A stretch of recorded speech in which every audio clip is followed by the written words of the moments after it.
person is confirmed to be dead in this house fire early this morning. Now, we just found out that 2 people were actually inside of the home. These roads are so slick. You can see here, I'm just bending over. This is just the snow that's building up right now. So you guys want to make sure you're being very careful. There is a possibility for black ice here last week, but today there are several ways to join in on honoring our veterans. Now, honestly, what better way is there to celebrate? But dealing with more people on the road may not be your only problem. Gas prices have increased too. Joining me right now is the organizer of this rally, Jonathan Wilson, a part of the United Steelworkers. Now, what are you asking Governor Justice today? Introduce you to my friend here. I need some cuddles because he's just so, kind. Or just a fresh coat of paint. The West Virginia Home Show has it all. Buried alive in a coffin. Now, right now, that's where I am in Whitfield, West Virginia. Yeah, for you at home, I'm really not this short. This tire is just this big. Taste test here. 10 out of 10. Good evening and welcome to 13 News Weekend Edition. Thanks for joining us. A Mason County man is behind bars after a body was found near a country road in West Virginia. 120 anglers making their cast right here in the Kanawha River to take a chop at the regional meat cutting contest. There you go. Yeah, but I think you used an excuse to get back to us so that you didn't have to do the full 15 seconds. And we just got word on I-77 North mile marker 94. There is another tractor trailer crash there. Breaking at noon, firefighters spent the morning fighting 2 fires at 2 separate Clay County churches. The United States Postal Service released their deadlines for packages to arrive on time by December 25th. And they're telling customers to do it earlier than ever. Yeah, you might be wondering why I'm in a really large truck right now. That's because it can be dangerous and leave you with a hefty fine. They've just closed 1 lane down, but it's not affecting traffic too much. Traffic is getting by. The finishing piece on this, really living out my inner child this morning with this 100,000. It's a strong alcoholic drink that played an important role in American history. It's called moonshine, and it got its start right here in the hills of Appalachia.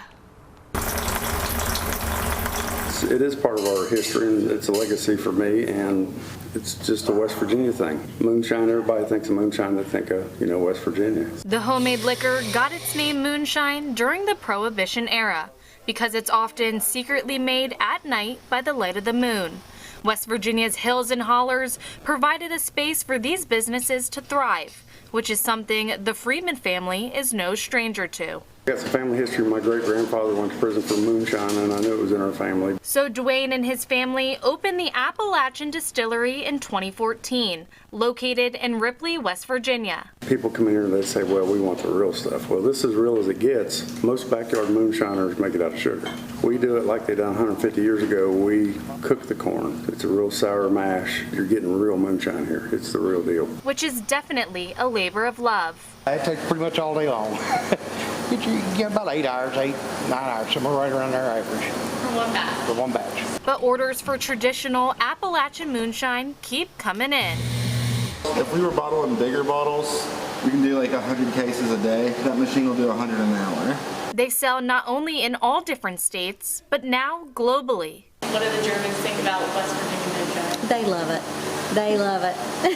From customers just off the interstate to global partnerships, Appalachian Distillery is proud to keep true to West Virginia's roots. It makes you proud. You're doing something for the community and in the community, and you're helping the community grow. It brings a lot of people in.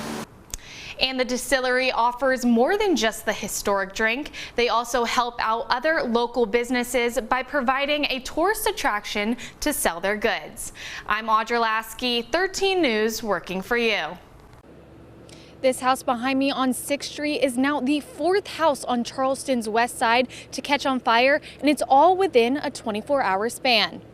Early Thursday morning, the Charleston Fire Department responded to a house fire on 6th Street on the west side. The guys got on it quick and aggressively. I had to fire under control within just a few minutes. No damage to any of the exposures. But the house experienced severe damages. It was vacant at the time of the fire as the home is being remodeled to be a recovery home for women and children. Neighbors involved with similar recovery programs say this is devastating. I think it's a terrible shame. You have some positive thing going on here. They're trying to do in the community, and then you have this happen. It's a terrible setback for the community. This fire on 6th Street is just one of 4 to occur on the west side in just over 24 hours, all in vacant homes. We have historically, we've responded to a lot of calls and a lot of working fires on the west side. We've got an investigator here. A lot of the guys working tonight worked last night also. On Wednesday, 2 fires occurred just down the road on 6th and 7th Street early in the morning. Then later, another was reported on Beach Avenue, all within a 2.5-hour span. A witness at the scene during the time of the fire told emergency crews that he saw a male running down the street with what appeared to be roller skates in his hands. Though officials are not sure if the male seen running on Beach Ave is linked to the fire, they have opened an arson investigation. The fire's closeness in proximity and timing have left neighbors worried if their house is next. We're definitely going to be watching, keeping an eye out.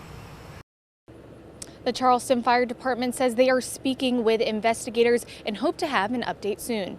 In Charleston, Audra Laskey, 13 News, working for you.